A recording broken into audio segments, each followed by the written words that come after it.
Okay, when you photograph, do you use autofocus or manual focus? Or do you think autofocus is completely unreliable? I'm going to show you how you can use autofocus and nail your shots even when you're using wide open aperture settings like f1.4. Hello, welcome back. My name is William Ong and I'm a photographer, videographer, and a content creator. I'm also a full-time educator. I've been asked this question so many times before. Do you use autofocusing? Do you use manual focus? How do you focus the subjects? Do you use a zone? Do you use 9-point autofocusing and things like that? My answer has always been consistent that I've always used a single point focus since I picked up my DSLR in 2004. And I find it really intriguing because I've literally met people who are starting out in photography and they jump right into using manual focus. Primarily because they find autofocus system difficult to operate or it is confusing. And I don't really blame them because if you look at that autofocus, there are so many different options. There are like single point AF, there's spot AF, there's expand AF, there's zone, there's a large zone, and so many different settings. And which one do I use? So to simplify, lots of people, especially lots of beginners, switch the lenses to manual focus and they just stick to that. And it's actually not a problem if you're shooting manual or auto as long as you're getting sharp photographs. But the problem is if your photos are not sharp, and it's not going to matter whether you use manual or auto anymore because blur photos go right into your recycle bin. So yes, in the olden days, manual focus was the only way, right? There was no autofocus, so photographers who've been photographing for long enough, they've learned how to use manual focus, they've mastered how to use manual focus, where you need to align two half circles inside a big circle, and you will understand what I'm talking about if you've been shooting long enough, or if you photographed with old cameras before. So as a trivia, the first mass-produced camera that was capable of doing autofocus was the Konica C35 AF. And that was produced in 1977. That was 45 years ago. And today we have cameras that can identify people's eyes and track on them. The cameras know whether it's a human or it's an animal. The cameras can track vehicles. The camera that can track your focus based on how you move your eyes through the viewfinder. So autofocus technology has came a long way. And I find autofocus reliable for like 99.99% as long as you're using it correctly. So this is what I want to show in this video. So let's try to understand the cameras first. The cameras have designated focusing points. So earlier generation cameras like 5D Mark II or 6D has just 9 focusing points. And then the following generation like 5D Mark III, 5D Mark IV, they have 61 focusing points. So they cover a lot more.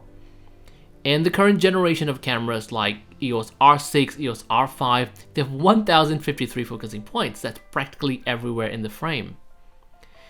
And the cameras use these focusing points to evaluate the data in the frame, and they decide which part of the frame should be focused based on the contrast and the little details the camera can evaluate. But the problem is when there are more than one subject in the frame that are competing for focus with strong contrast, the camera gets confused.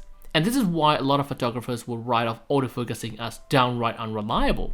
So what we want to do is we're not going to let the camera decide where to focus. Instead, we're going to tell the camera exactly where to focus, and the camera will make sure whatever that comes onto that focusing point is in focus. And that's what we're going to do, and that's what single point autofocus is all about. So let's see how to change the settings. The cameras come with a variety of autofocusing choices. Like I mentioned earlier, there is single point autofocus, there is spot autofocus. Technically they're the same, just a little bit different in terms of the size of the focusing point. And then there are expand AF and expand AF surround. There are a little bit of expansion to your single point focus. And then there is the zone AF and large zone AF. And this is where the camera decides where it wants to focus in the frame. And I do find this part a little bit less reliable than the rest. So we're going to use just the single point focus or spot focus, whatever that's available on your camera. In older cameras like 5D Mark II, there are only 9 autofocus points, and they're basically single point autofocus or full automatic. And basically you press the AF selection button to bring out the autofocus feature. And by moving the joystick or turning the dial, you move the focusing points. But if you're on a camera without a joystick, like Canon 650D, it's not that different. Just press the AF selection button and then turn the dial near the shutter release button. If your camera has a touchscreen feature, You can also select the AF point by simply tapping it on your LCD screen. And on newer generation cameras like Canon R6 or R5, press the AF selection button just like other cameras.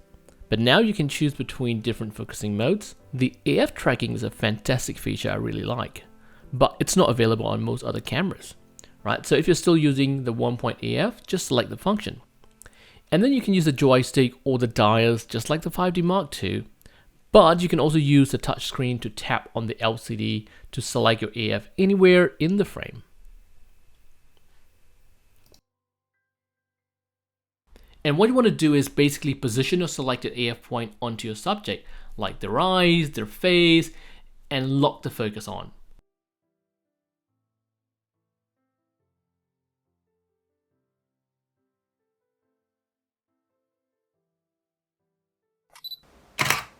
And for me, as a portrait photographer, my focusing point is always on the eye that is closer to the camera.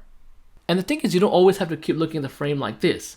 And let's say if you're in the midst of framing, all you need to do is press the AF selection button and then use the joystick or the dial to switch the focusing points, because you can see the focusing points inside your viewfinder.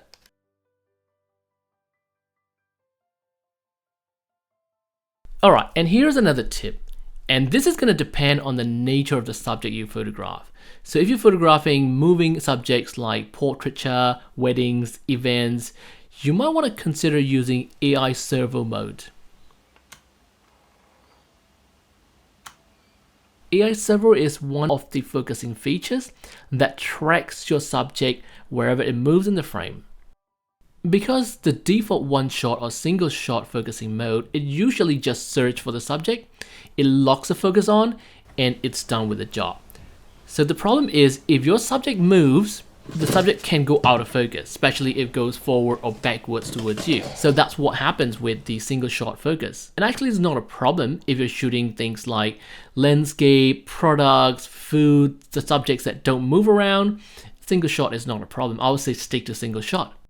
So this is where I like to use the AI Servo function, right? So this is really important for me that I use the AI Servo with a single shot, always lock the focus on the eye. So with AI Servo, to lock on the focus, you keep holding the shutter button halfway, or press the AF button like many photographers would prefer, the back button focusing. So if the person moves forward, the AI Servo will track. If the person moves backward, the AI Servo will track. So this is what I really love with the AI Servo, using with the single shot or the spot AF mode. And one thing I need to warn you, do not use AI Servo if you use a technique of locking the focus on the subject and then move your camera to reframe it before pressing the shutter. In that scenario, I'll recommend just stick to one shot focus. So that's about it. Try out single point focusing or spot AF, whatever mode that comes with your camera. Try the AI Servo or one shot and find out which one works better for your workflow. It may be frustrating at first, but the moment you understand it, the moment you get used to it, it will save a lot of time, especially with your focusing. Try it out and let me know how it goes. And if you have any questions or suggestions, or you just hate the video and you're just gonna stick to manual focus, and that's fine, but I'd like to hear from you. So please leave your comments down below. And follow me for more videos like this, and I will see you in the next.